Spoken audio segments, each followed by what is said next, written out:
শিশিৰ বৰগাঁও সমষ্টি নতুনকৈ গঠন কৰা সমষ্টি জীৱন গগৈ ডাঙৰীয়া আমাৰ দলৰ প্ৰাৰ্থী সন্মুখত কংগ্ৰেছো নাই গতিকে মই ভাবো এটা খুব ডাঙৰ মাৰ্জিন লৈ জীৱন গগৈ ডাঙৰীয়া বিজয়ী হ'ব। জীৱন গগৈ জিলা পৰিষদৰ মেম্বাৰ গ্ৰাছৰুটৰ পৰা মানুহ এজনক যদি আমি দুৰ্বল বুলি কওঁ তেতিয়াহ'লে পেৰাচুট লেণ্ডিং কৰা মানুহজনকহে শক্তিশালী কৰি বুলি ক'ব লাগিব। বিজেপিৰ এইটো নিয়মেই যে গ্ৰাছৰুটৰ মানুহক আমি আগবঢ়াম।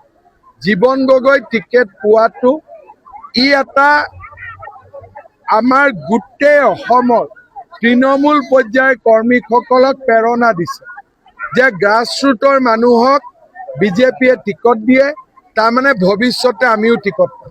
वैसे ऊपर 100 भी पहुंच सकता है। এইবিলাক সমস্যা মই লাহে লাহে সমাধান কৰি গৈয়ে আছো। এতিয়া কতো সমস্যা নাই, মানুহে নুখুজিলে বাকীটো সব মিলা প্ৰীতিত আছে। আজিকালি নটিছো নাহে, একো নাহে, সব ঠিক।